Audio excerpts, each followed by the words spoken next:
Hi, everybody. Welcome to today's webinar. It's titled Managing Transformation Projects, Improvements, and Learning in a Virtual Environment. I'm Mark Graben, your host and moderator today. I'm a senior advisor with KaiNexus, and I will in a minute be introducing our two presenters. And there's going to be a short presentation with a lot of panel discussion. So it's going to be a really interactive session here today with Cliona Archambeault and Penny Iannelli.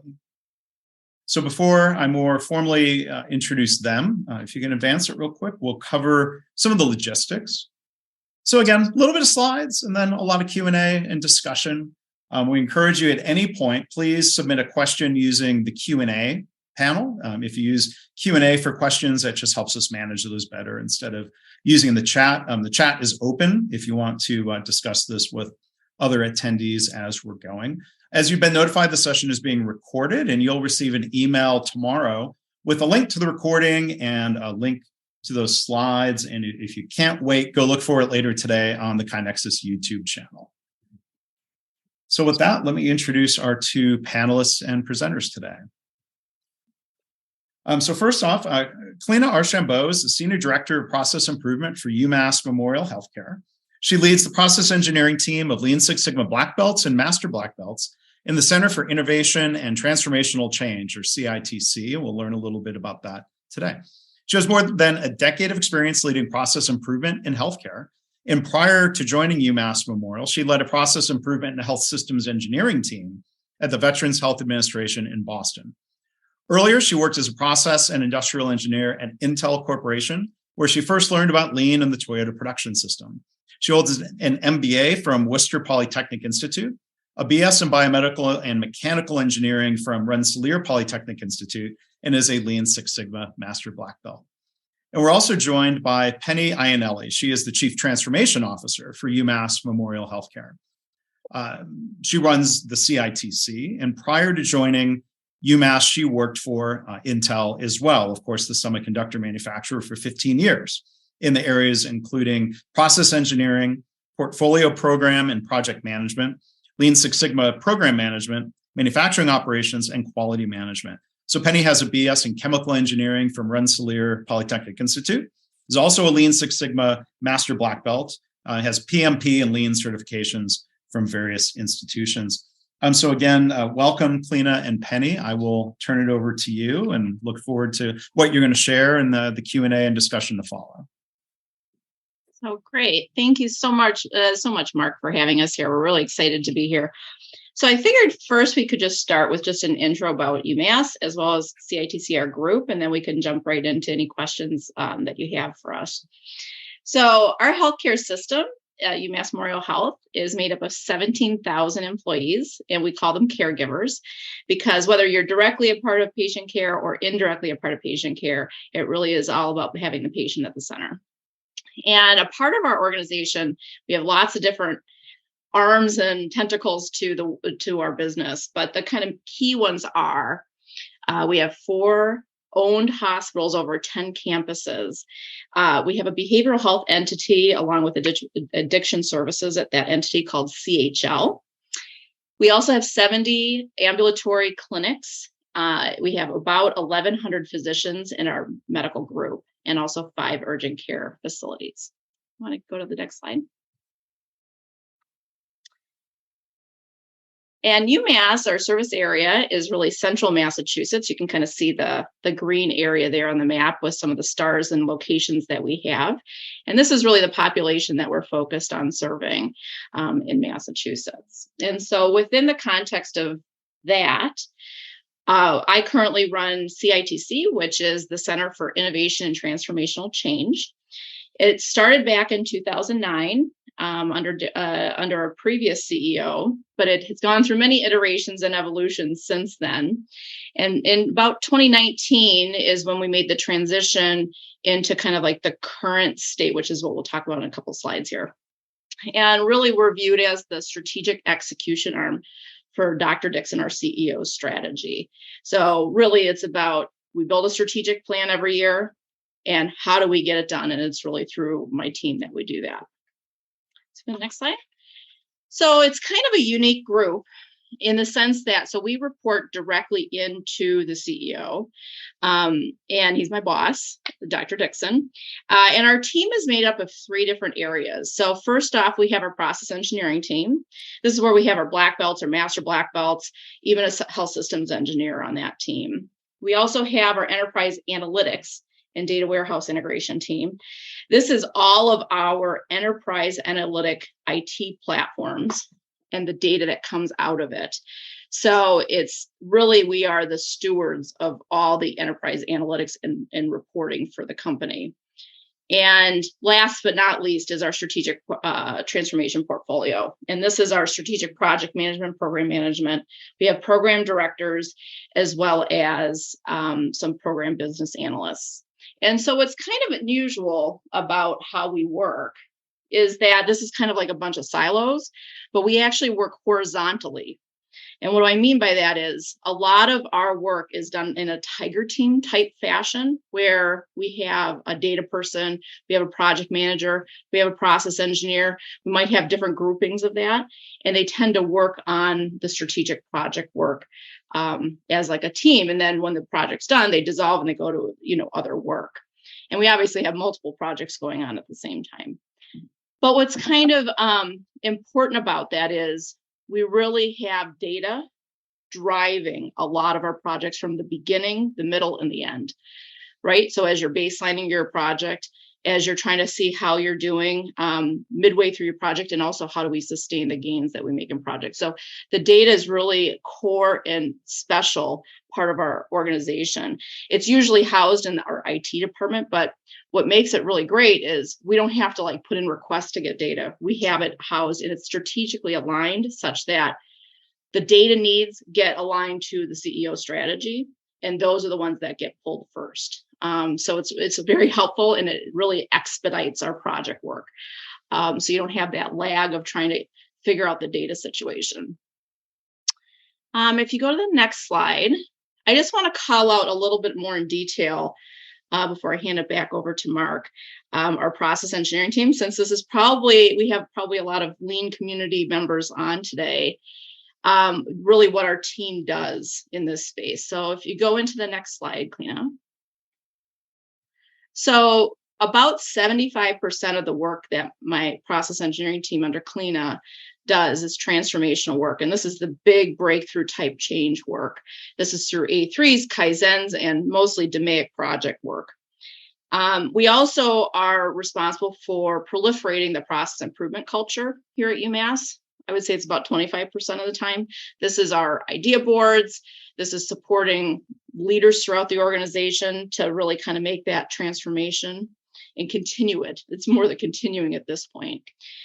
Visual management system, and obviously our lean training at all levels. We have 4 levels of training: white, yellow, green, and black, as well as they partner up with our analytics group. And we're really doing this big push around analytics competency. It's not just about getting that data. It's about being able to use it and going through the life cycle from knowing you need it to being presentation and data-driven ready. So we're building a whole curriculum around how to get the data out of the system, all the way through analyzing and then turning it into effective presentations. So they also are helping pretty significantly with that. And last but not least, we do have a health system engineer on the team, and she is responsible for a lot of our simulation operational analysis. So that's just a little bit about our team and organization here at UMass.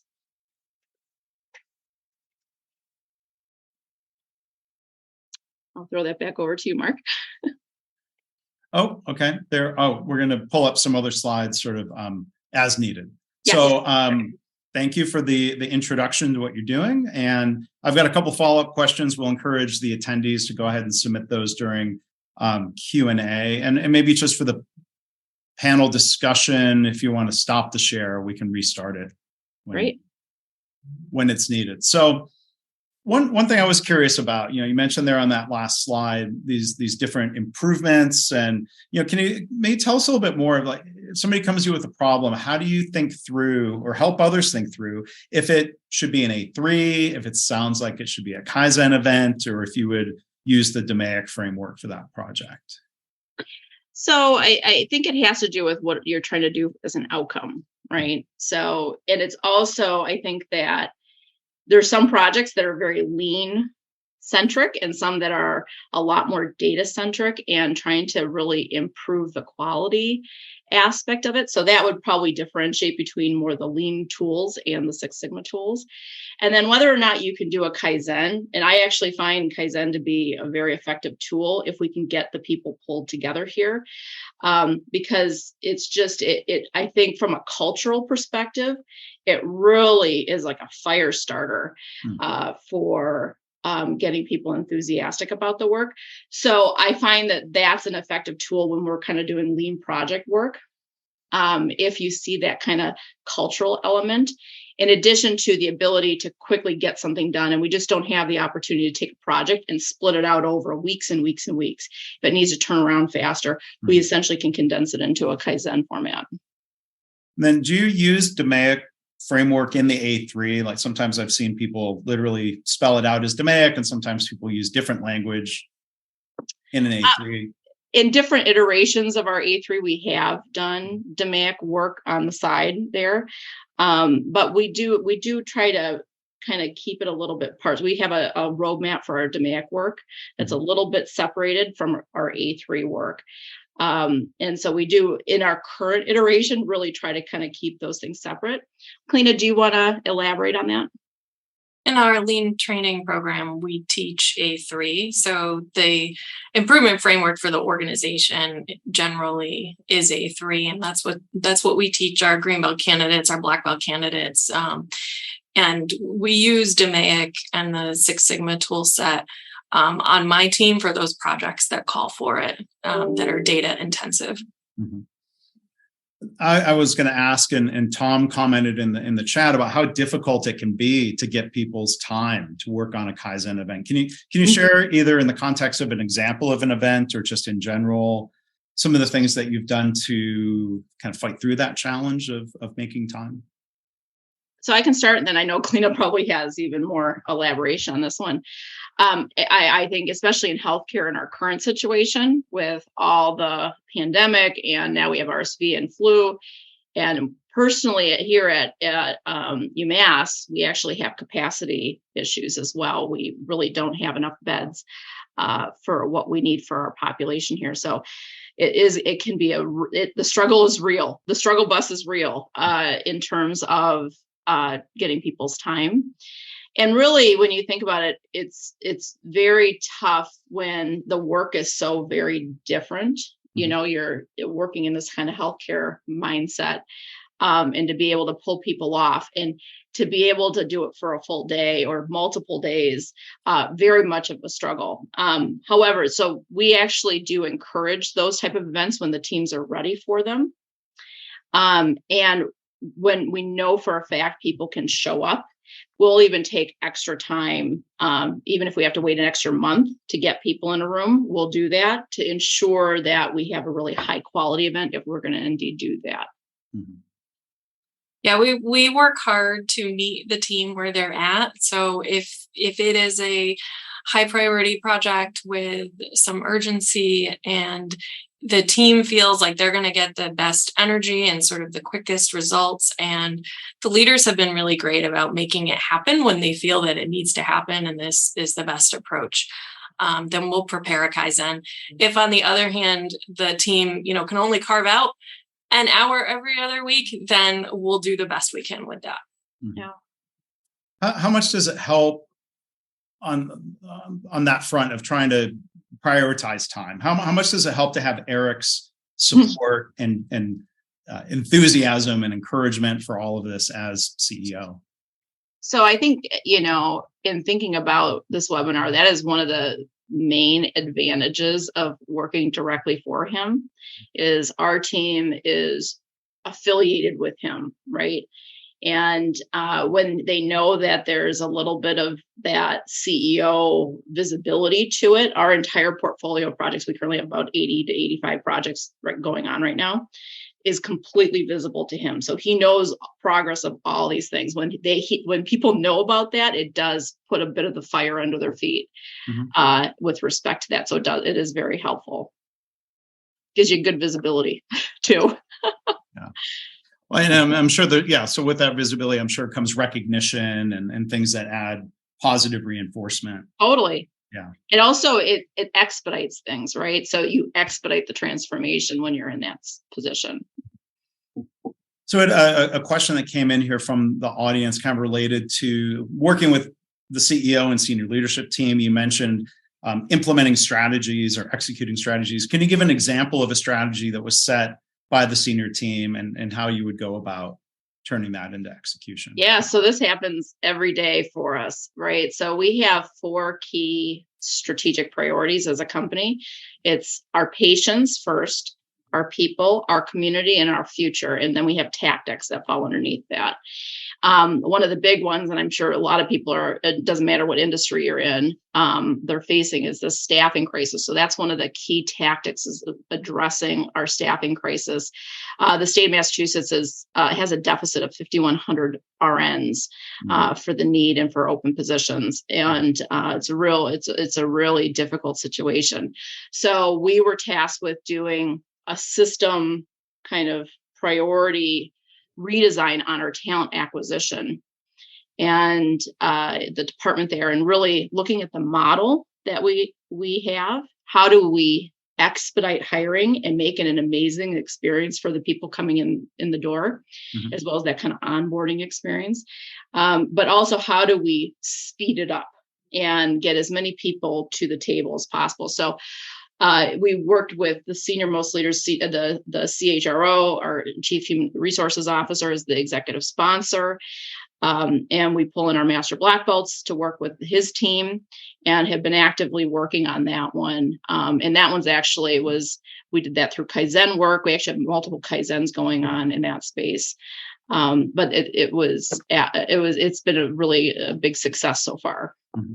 And that's a cool example, I think, because we have the analytics in that space for us is somewhat immature. And so our team is working on dashboards to be able to see kind of retention and recruitment metrics. We've got master black belts working in a couple different areas related to that. And then a strategic program manager kind of overseeing the whole thing. So it's great. And just to bring it back to like the virtual platform too. So my team manages our projects in our virtual platform as well as our idea system. And our leave of absence program was one where we had a 2-day event, and it was kind of a design event, visioning event, set up 5 or 6 work groups from that. And so we have our large umbrella in there as a project with baby A3s that are kind of embedded underneath it, and call them baby, but they're significant pieces of work. But the nested A3s within that team members from the leave of absence team are working on. And so it's a way that we can all see in our electronic virtual platform where those work groups are at and how they are related to each other, as well as kind of a direct connection back to the Kaizen event, or in this case, the 2-day event that we had. There was a bit of a follow-up question related to projects or A3s. Who usually owns that work, that improvement work? So the operational lead owns the project. If my team is helping with it, then we are facilitators. We are, subject matter experts in the methodology. But the operational lead is responsible for the success of the project, and there's an operational sponsor that supports them as well. And we do not take on new requests unless we have that set up. It's actually part of a bit of our philosophy. We need to make sure there's a couple things. One is that the leader is engaged and understands their role, but also it's that the team members that they're assigning are people that can dedicate time to some of this transformational work. And it's helped us quite a bit. Even when they're doing presentations on the outcome of it all, the operational owners are presenting the results. And well, you might go, well, then you don't get credit for it. But the whole point is, if they own it, it just perpetuates this culture of improvement and ownership, that it's really not, we get them there and we show them how to do it. But at the end of the day, they have to own the operational components to sustain the work. Mm-hmm. And if we don't have that set up, it's just not very successful. Mm-hmm. So then when you talk about the strategic priorities and the tactics, do you use the language of strategy deployment or Hoshin Conry internally, or are you sort of following from some of the lessons of those approaches? I think it's more the second, right? So we do not use Hoshin Conry. I'm very much a purist in terms of when we use the term lean, when we use the terms that come from the Toyota production system, because that's a description of what Toyota did. But to your point, the second kind of part of that is it's the learnings and how we've built it into be our own thing. So we do use strategic deployment and kind of strategy deployment language, but we don't use it in the sense of we're doing Hoshin Conry, right? Yeah. And you don't see X matrices around, none of that. But there are learnings from that many of the people that are involved in that work understand, and we've built it to be our own management system. And part of the management system is how do we proliferate the strategic plan down to the front line. Mm-hmm. So then I was going to ask one other follow-up question. When you talk about all of the many, many challenges and the new things that are popping up and you're having things thrown at you all the time, what are some of the methods that you would use for either limiting some of the current activity, like not saying no, but not now? How do you prioritize and help make sure that it's kind of a manageable load? So what's good is I actually was really trained well by one of my former bosses in terms of intake and prioritization. I worked in the IT section of our, I worked for the CIO, previous CIO. And I was responsible for that process. So I'm really good at saying no to things. But I think it really comes down to what our mission is. Our mission is to strategically execute for Dr. Dixon. So his strategic plan is super, super successul. So that's a guiding principle. And when we get requests that don't align to that, what we typically will do is we don't say like, no, we basically say, so we can't take that on as a project for CITC. However, there are a couple of avenues. We can get somebody green belt trained, black belt trained. I have a whole list of consulting firms that people can use. So there's all different ways depending on the angle that it's coming from.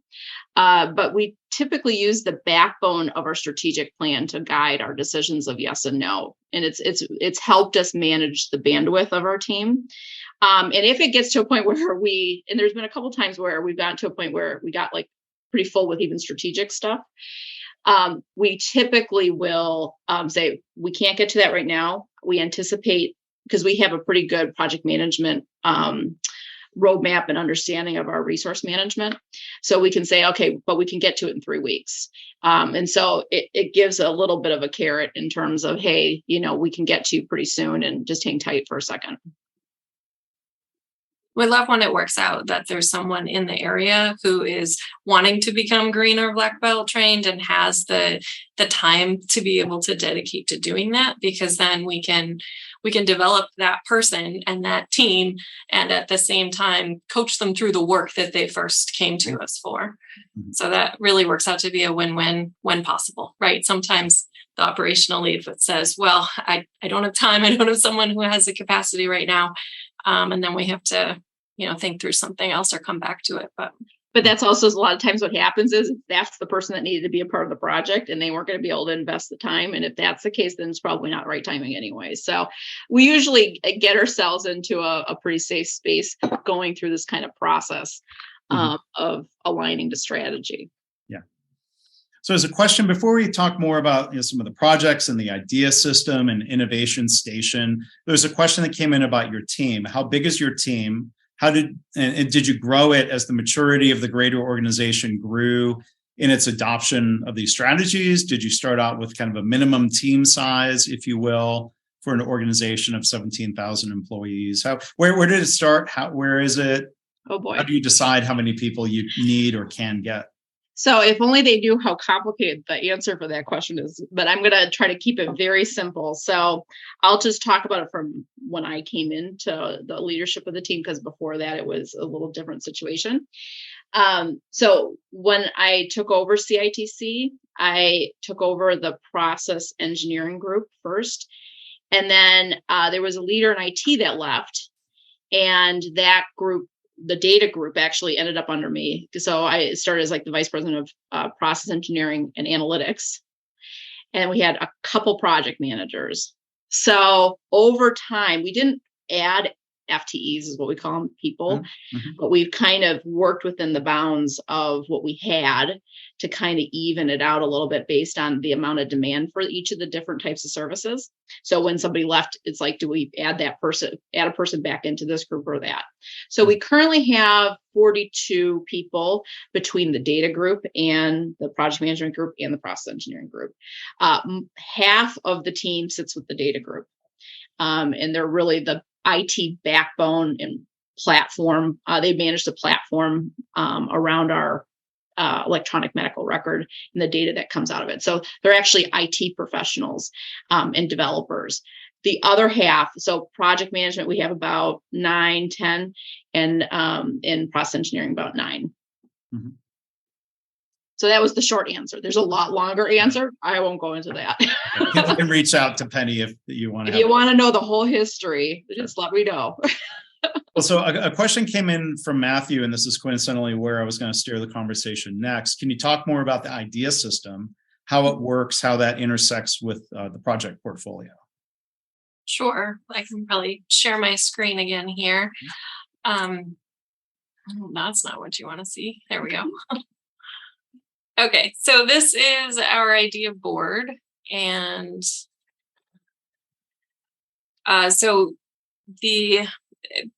so our idea system it's an electronic platform.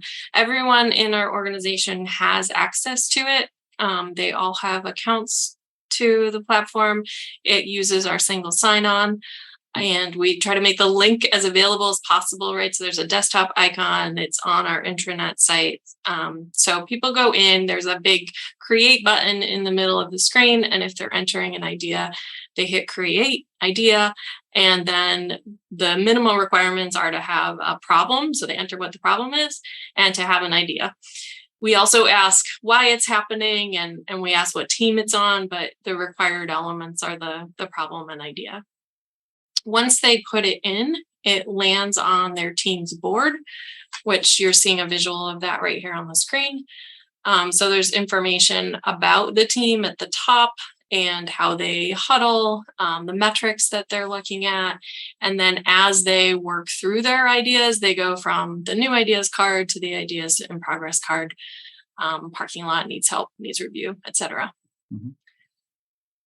And then there's a question that came in from Tom. Is that in KaiNexus? So I'm going to. It is in KaiNexus, yes. So thank you. We call it Innovation Station. Yes. For UMass. It is powered by KaiNexus. I was going to say back in the day, they would say Intel inside. That's right. We don't call it this, but it's KaiNexus inside Innovation Station. That's right. But and we love how you use the system, but I'll ask as a follow-up question. The language around calling it Innovation Station.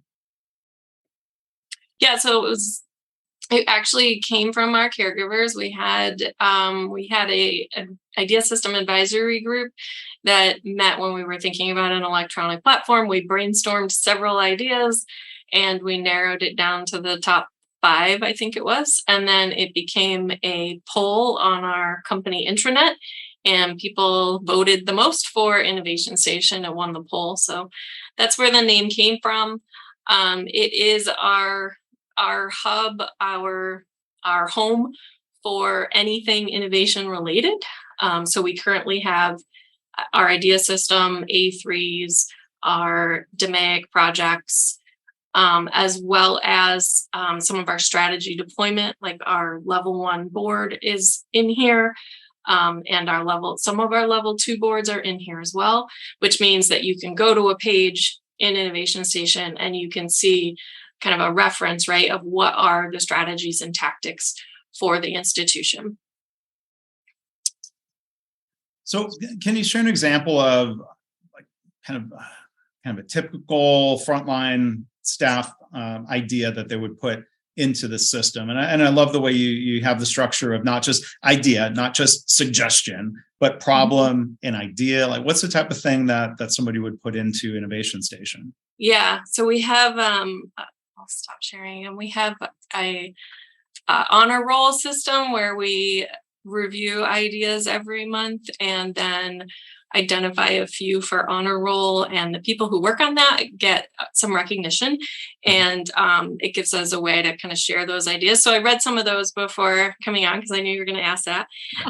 So a few were, one team had the idea to place mirrors outside of the elevator where commonly there's, bumps or patients in a stretcher coming off the elevator. It's hard to see around the corner.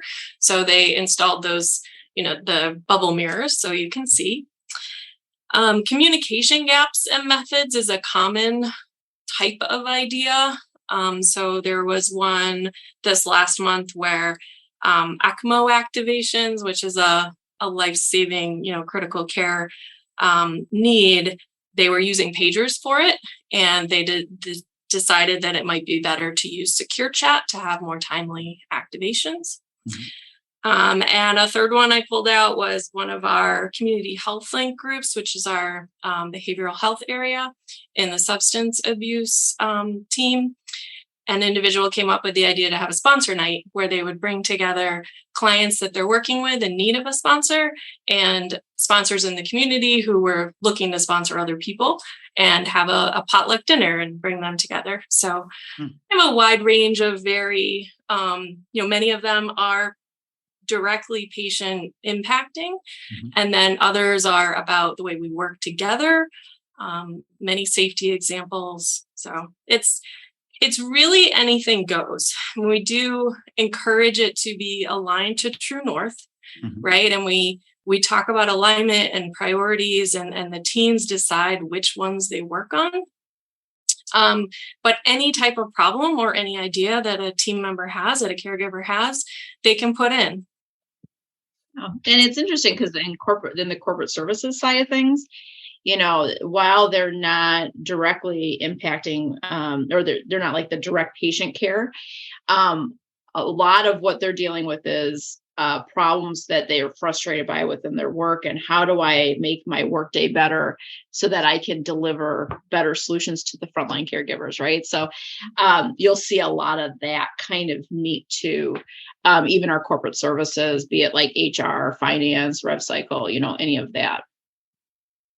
So it sounds like when you talk about things being worked on within the teams prioritizing, is that by default kind of a local discussion within a team with their manager to decide if it's something worth testing? Do they need to come up with an alternative? Like if it's a quote unquote, and I use this phrase carefully, bad idea.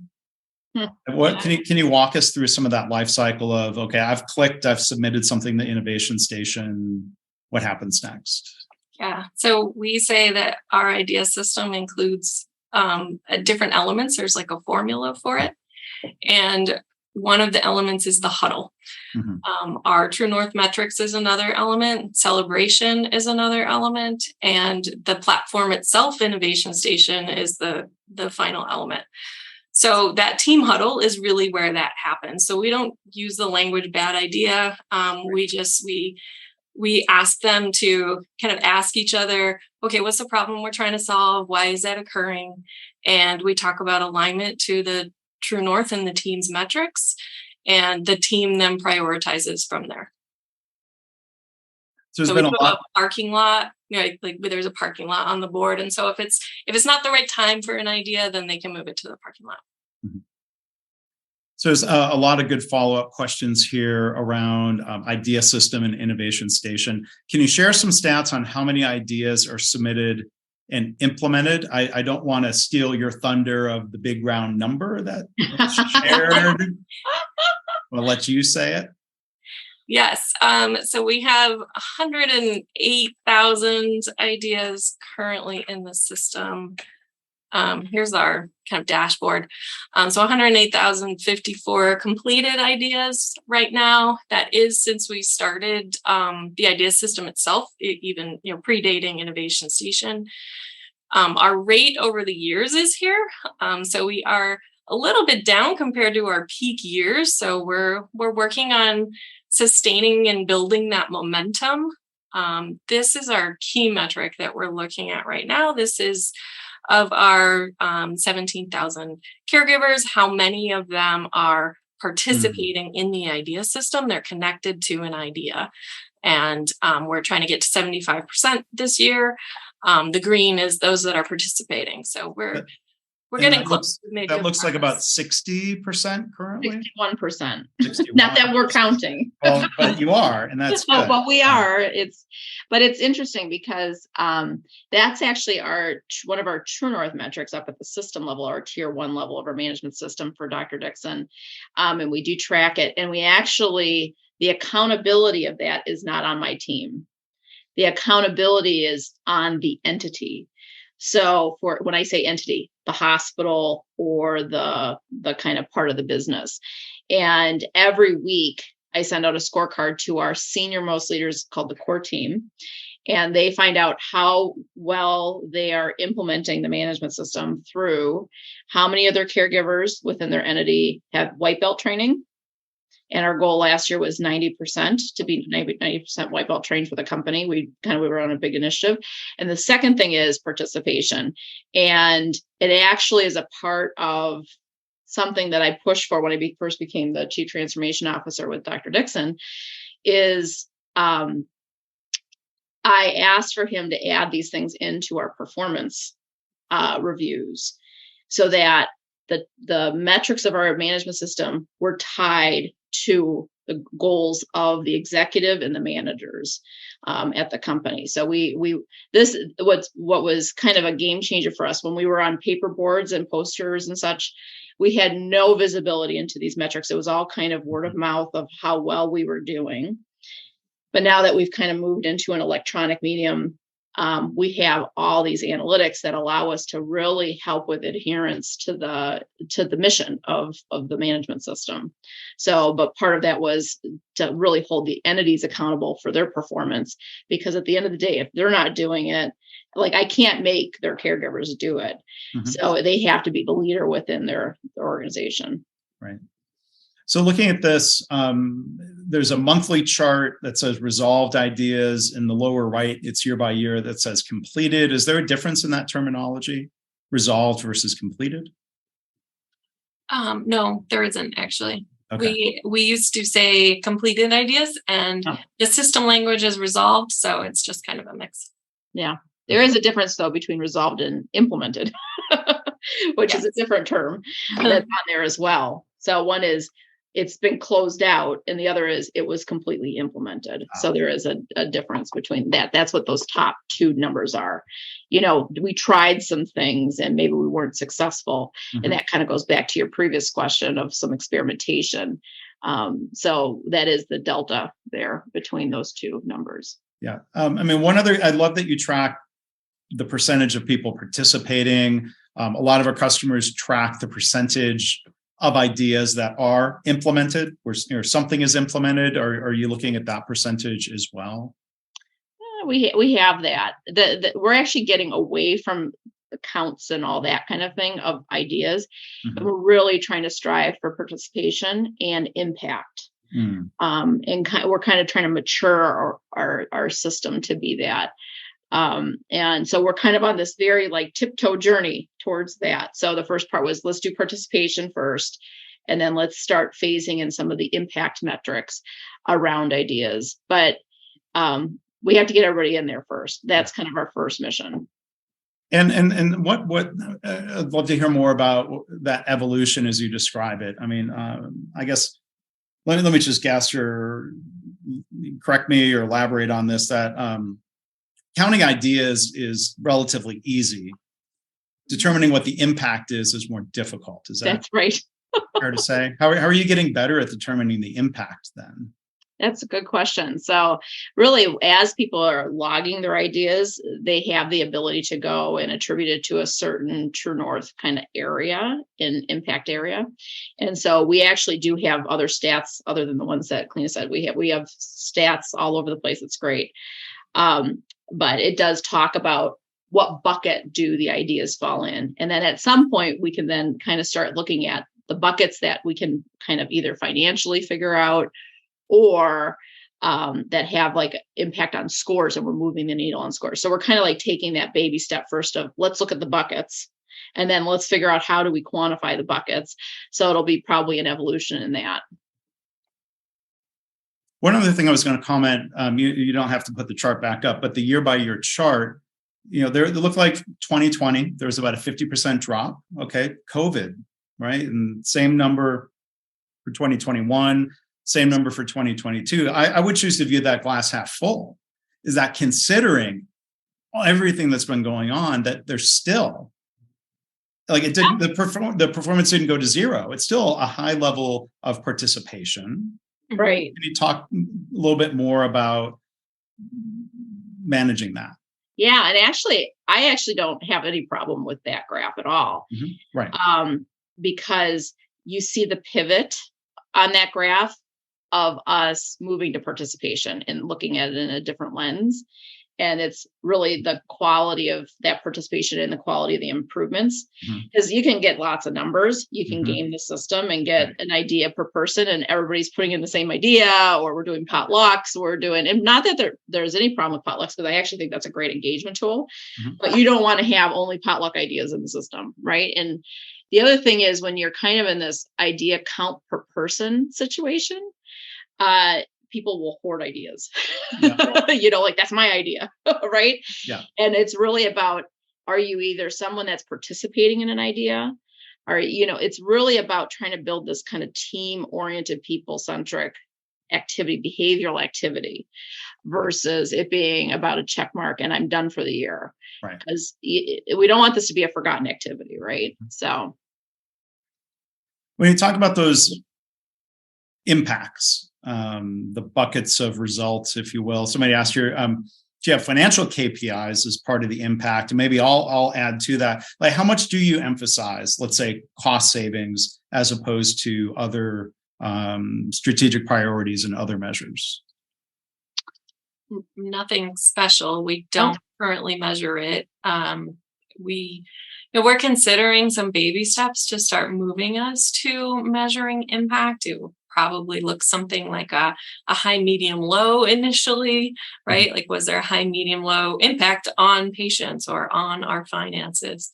And then kind of going from there, we've got a crawl, walk, run, as my friend says. So, so we don't give any special emphasis to that. It probably gets a little less emphasis, but it's all ideas can be attributed to a strategic alignment goal. And so it's one of the strategic alignment goals that is listed. When we look at how many ideas are in each one, most of our ideas are either attributed to patient experience or caregiver engagement. Yep. Great. There's other questions here about collaboration and improvement here. First off, do you have a mechanism for sharing good ideas that should be implemented system-wide, rather than just keeping it hidden at the local unit, as the person phrased it? We've got some. I think we've got lots of opportunity to improve in this space, but we do use the honor roll system that I mentioned. So when a team completes an idea, they can choose to nominate it for honor roll. And then if it's selected, it's shared and it's on a special board and they receive some recognition.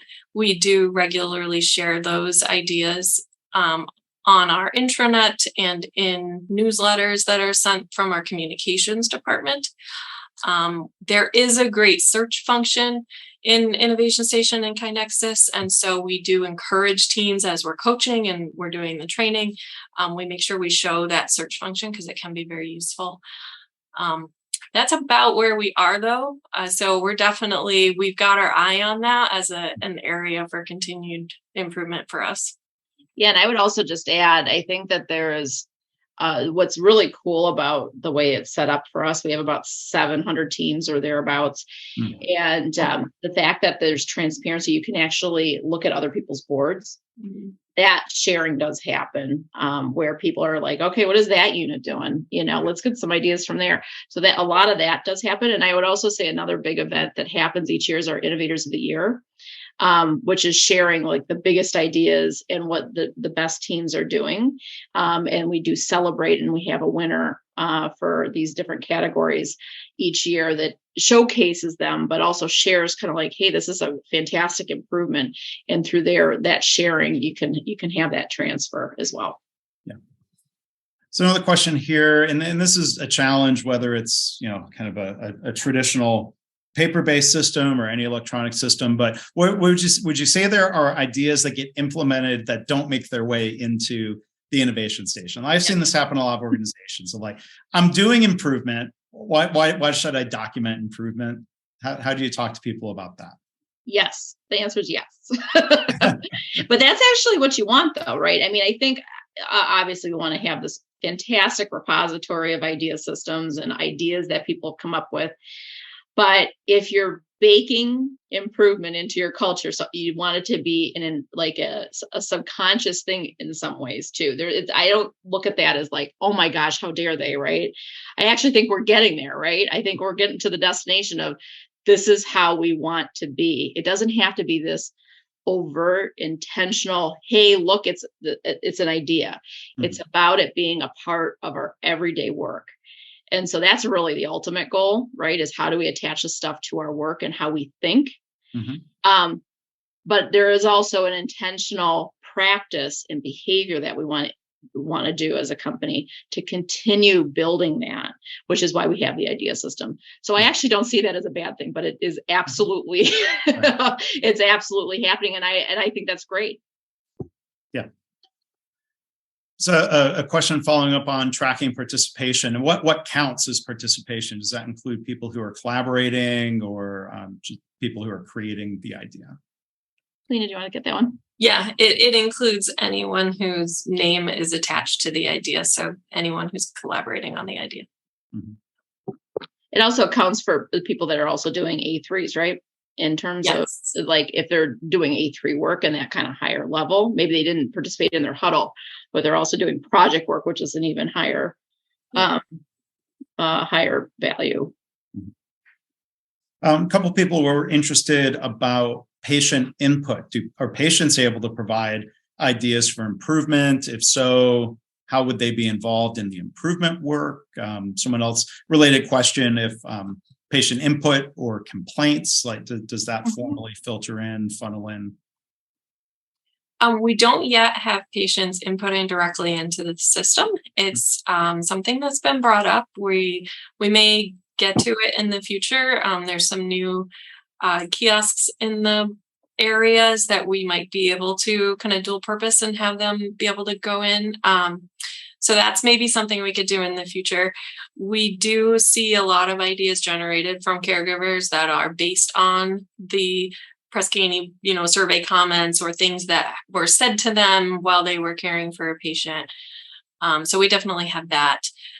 We have pretty good PFAC. We have very good PFAC representation in areas of the hospital. So some of the improvement work does include the PFAC members. So that's not a explicit connection to Innovation Station, but we do have that as part of our improvement ecosystem. What is an acronym for those who don't know?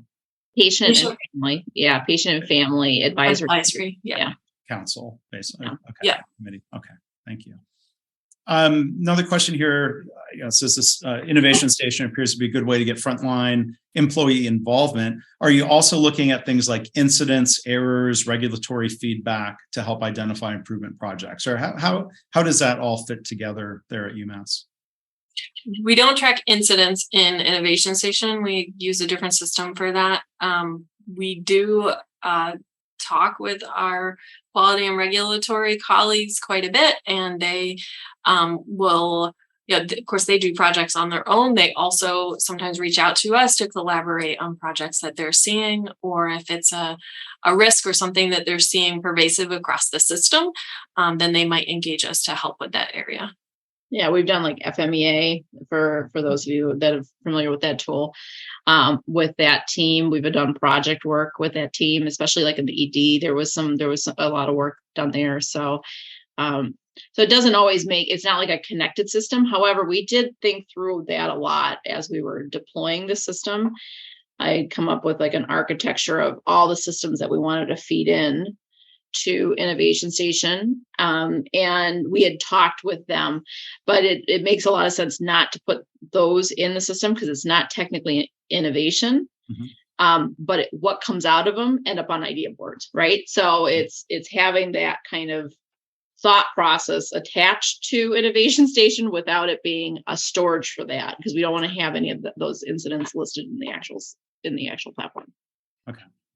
And, KaiNexus does, it's just mentioned for those who might be wondering, KaiNexus does have an incident reporting module that is HIPAA compliant and some organizations use. I'm not trying to sell you on that at the moment, Penny and Cliona, but I did want to mention that is something that's an option through the KaiNexus platform. Thanks, Mark. I tried to say that in the least awkward way possible, but I still made it awkward. That was funny. That was good. Thank you for rolling with that. Sure. So then let's see. When it comes to huddles, you've mentioned huddles a couple of times. What's the mix been these days between in-person and virtual or even hybrid? I don't know how many of each we have. We have a lot of both and all three types. I think the virtual huddles work really well. We have teams that are doing in-person huddles that also work really well. We have been deploying TV screens and WebEx kits and that sort of thing to teams that need it in order to have an effective huddle. We still have some to go there. And the hybrids are probably the hardest, just like with any, I feel like that's the case with any meeting, right? If you try to have some people virtual and some people in the room, it can be a challenge. But we do have teams that do that successfully too. And the fact that the platform is there makes that possible, where before with our only, the whiteboard on the wall, that wasn't even really an option at all for someone to call in if they were working at a different campus that day. So generally that's been very helpful for the teams that want to huddle together, but they have their members in multiple different locations. Yeah, and I executive round on our department of urology in the clinic specifically there, and we deployed out monitors, but their doctors are across multiple sites, and they'll call in and be on a WebEx. And it's once we got the tech set up, that was kind of like, I think that's kind of one of the learnings of this was in a system or in a company, right, that has workers that are on the go. And like nurses or doctors in our case, but you could have factory workers or whatnot. You have to think about kind of how they're working, and it can't be a one size fits all. You have to almost customize based on certain types of work. But with the urology clinic, we were able to get them monitors and all that, and allow them to have this interaction with the physicians, et cetera, which has worked. And that's just an example. Another question on huddles. Are those happening for clinical huddles? Are they happening every shift? Are they happening on weekends? What do you see happening? What would you want to see happening? Yeah, so we leave that up to the team. The team kind of develops their own rhythm for that. We tend to recommend weekly, but for those teams that have shiftly different teams per shift, then they, should be rounding on each of the shifts if they can, and then having some sort of connection between the shifts. So it varies, but I would say yes, most of our shift teams do huddle each shift, and we recommend weekly. Most are doing weekly or every other week. And one of the things that we did do with some of the technology is sometimes you don't have room on the walls to put boards.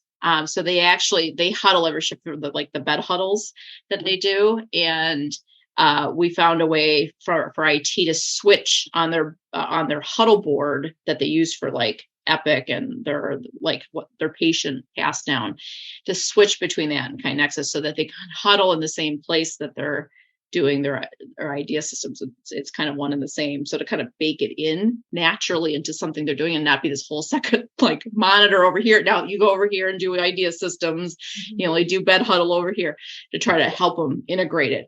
And it helps with the behavior component of it too. So we did find a way to do that with our partners in IT. And we do work very heavily with IT, both in our transformational project work, as well as in our idea system work because of the platform being an IT platform.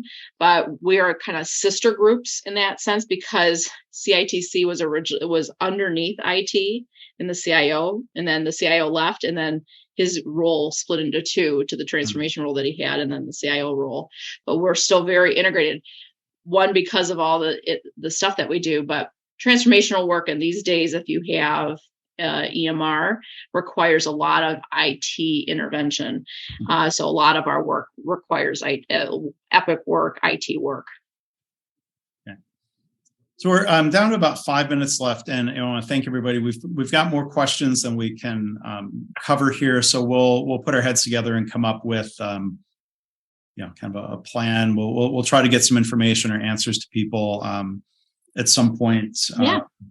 Sorry, I feel like I'm trying to sign you up for homework here, but that's okay. We'll figure out something, whether we record maybe some additional Q&A, or we'll figure out how to address that. But I wanted to also ask, you mentioned belt training of different types. Could you give a little bit more detail around, let's say, the white belt and the green belt, how much time that is? How are you tracking certifications, any of the project work related to that? Sure. So our white belt is part of new caregiver orientation, and it's about 3 hours long. We also have an electronic version, a virtual training. It is virtual, the new caregiver as well. But we also have a WPT, a web-based training for white belt. Yellow belt is 1 day. It's also a virtual classroom, a live instruction. And then our green belt is 2.5 days of live instruction in person, and includes doing a project with a coach. And then black belt is 4 days of live instruction with in a classroom with a project as well. So by the time you're a black belt, you've had multiple days of training and 2 projects at a minimum. And the projects are all now, the green belt and the black belt projects are all done within our innovation station platform. So the candidates are tracked, they go through toll gates, and it's all done electronically in that way. And what's awesome about it is it's an automatic repository for all project work being done. It's pretty awesome. Someone did ask earlier, how does a UMass Memorial employee apply for the green belt training? So we have rolling enrollments. We hold classes. We're doing it 5 times this year, and we did it 5 times last year as well. So we'll go up or down depending on our demand, but we'll probably be doing 5 or 6 next in fiscal year 24 as well. It's rolling enrollments, and so they sign up, and we reach back out, make sure that they have their manager approval, sponsor approval, and a project that they can work on, and find the right fit in terms of the availability of our classes and their schedule. And they have to have a project that goes with it too, in the sense that it's not just kind of a learning situation, it's a learning through doing situation. So we do require that they come in with a project, both with green and black belt. There's another follow-up question. Do your black belts or green belts get ASQ or similar recognition, or is it a complete internal certification? It's internal. But I imagine if somebody wanted to go and get deeper education or to go get another certification, you would encourage. So go learn more, go do more, right? Yeah. And we do that within our own group, right? From a Lean Six Sigma perspective, we give them the Lean Six Sigma training. But then we've had people that have gone on to a master black belt level, and we've had to use multiple institutions to do that so that it's a really rich certification and not just the world according to Penny and Cliona, although Cliona's pretty awesome. But at the same time, I think it's really important to have that well-roundedness in their experience. All right. Well, I want to say thank you to you both, Penny and Cliona. There were a lot of thank yous coming in from the chat for the great discussion. We had people from India and New Zealand saying wow, that's thank great. you and sharing with them in the morning in New Zealand. Thank you, Tom, for being here. We had people here from many countries. Someone else saying thank you. You're doing impressive work. Oh, and thanks for having us. This has been very, very fun. Well, I'm glad you could join us, and you had a lot to share. And if you could do the screen share one last time, we'll make a couple quick announcements about the upcoming webinar in January in particular. So this is our last webinar for the year. The next webinar is going to be held on January 10th. It's going to be presented by Nick Katko about, this is the rough title of it anyway, what continuous improvement people need to understand about financials. So Nick is very experienced in different industries in terms of accounting and some of the measures that executives look at. And we can all become a little bit more savvy when it comes to corporate measures and accounting and finance. And he makes those connections really clear. So registration will be open for that pretty soon. We do encourage and invite people to also visit our blog. If you could advance, we'll just go through these real quick. blog.kainexus.com. Lots of free articles available there. And we also have a podcast. The audio of today's session will be available in the KaiNexus podcast. We encourage you to subscribe or follow through Apple Podcasts or any of the major services. We have a new logo with our mascot, Ophi, there in the podcast. So it's nice to see Ophi make an appearance. But more importantly, it was great that Cliona and Penny, that you two made an appearance here today and shared so much with us. Really appreciate the work you're doing. Thank you for being a KaiNexus customer and for doing such great work in your Innovation Station platform. Thanks so much, Mark. Thank you, Mark. It was fun. Yeah. Good. I'm glad. Have a good one. Bye now. All right. Take care.